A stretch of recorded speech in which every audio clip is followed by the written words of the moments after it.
Assalamualaikum. Terjadilah reuni antara Bu Nali dan Romli.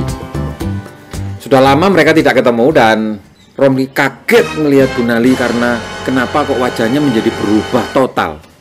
Ditanya sama Romli, "Itu kenapa itu mukamu hancur semua itu? Matamu comblong." Mulai muncul.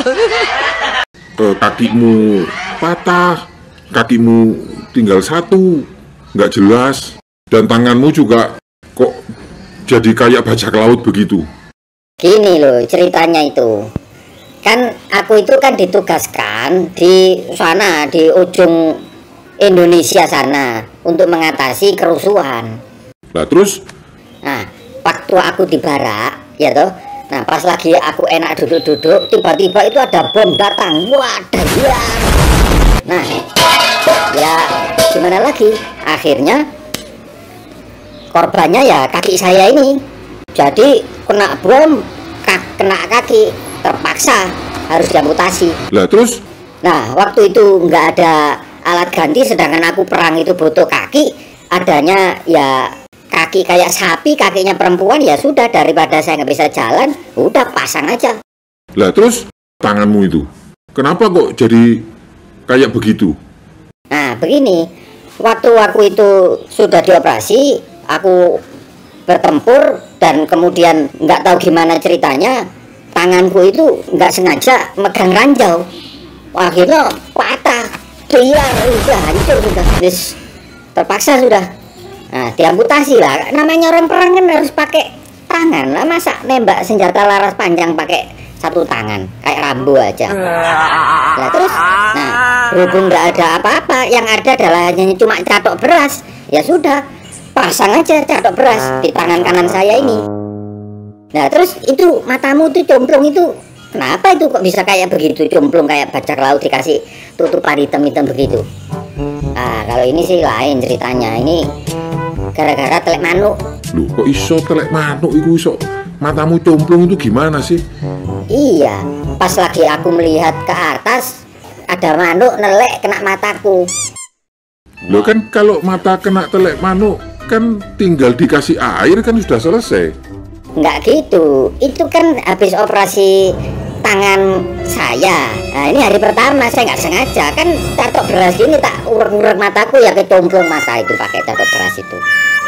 Ya, tekan milih konco dakwani koyo ngene. Konco dayak sing woto, sing pokro. Wong konco gak ngalor gak ngidul. Wong konco pesok kabeh. ya jadi itu hanya anekdot ya rekan-rekan semua, bahwa ketika kita tidak terbiasa dengan hal baru, maka kita akan membawa kebiasaan lama. Nah, di dalam industri asuransi juga sama. Yang biasanya kita ini memasarkan produk dalam bentuk fisik, kemudian kita memperkenalkan sebuah konsep bagaimana kita saling melindungi sesama peserta, seakan-akan produknya tidak ada. Kita jadi agak aneh juga sebagai agen asuransi, jadi kaget-kaget. Terutama bagi Anda yang dulunya pernah menjadi seorang marketing yang terbiasa menjual barang secara fisik.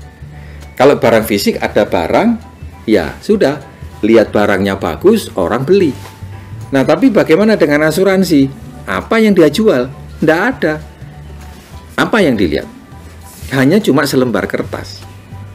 Nah, karena itulah rekan-rekan semua, kita perlu tahu bagaimana cara yang benar di dalam memasarkan produk asuransi, bukan dengan cara model-model kuno.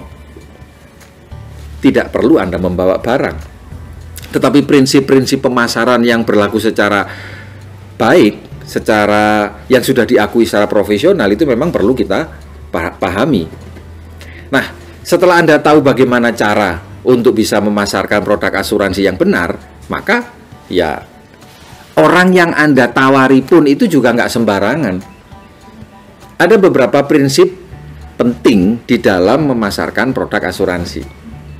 Yang pertama, fokus kita di dalam memasarkan asuransi adalah memperkenalkan asuransi sebagai proteksi, bukan sebagai investasi.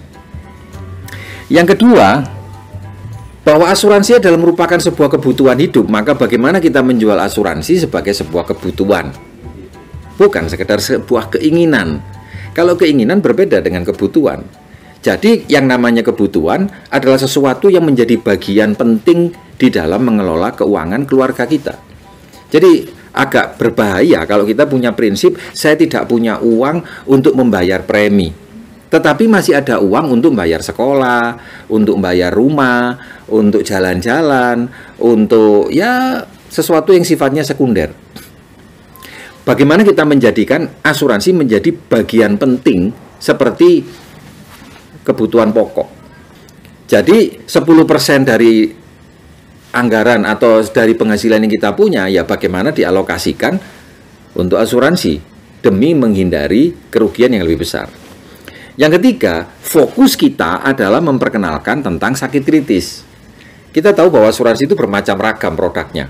Macamnya ada yang untuk asuransi kesehatan, ada asuransi sakit kritis, ada asuransi kecelakaan, ada asuransi model tradisional, macam-macam bentuknya. Tapi bagi kita di sini fokusnya kepada sakit kritis. Mengapa? Karena 85% penduduk Indonesia itu bangkrut ketika mengalami sakit kritis. Nah, setelah Anda tahu bagaimana memahami prinsip kerjanya, kita perlu tahu ciri-ciri orang yang tepat untuk kita tawari. Ciri-ciri nasabah yang berkualitas di dalam industri asuransi berbeda dengan kalau Anda mau menjual barang. Perlu Anda pahami perbedaan antara pembeli dengan pelanggan. Orang kalau jadi pembeli belum tentu jadi pelanggan.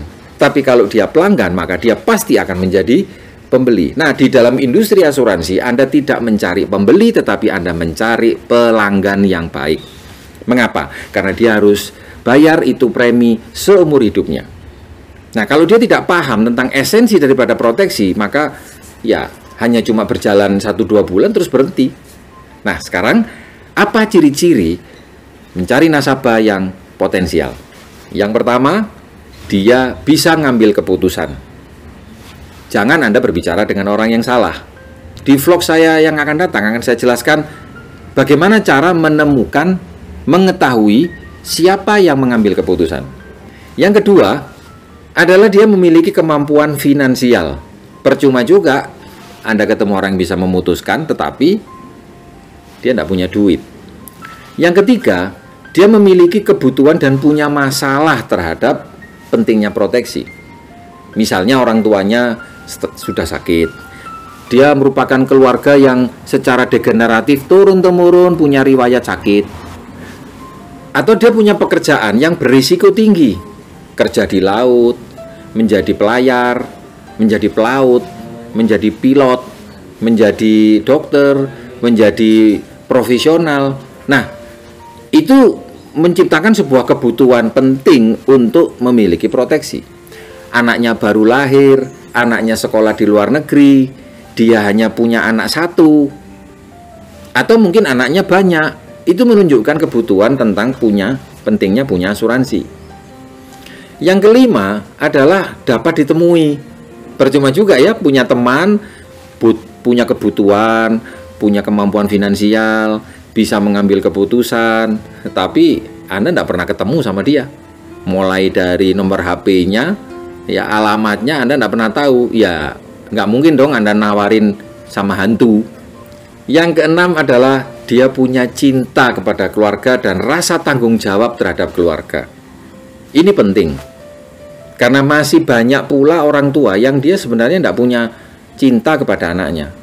Bahkan dia ada masalah dengan pasangannya, nggak mau dia memberikan satu proteksi buat anaknya. Bahkan ada juga orang yang tidak ingin memberikan warisan kepada anaknya.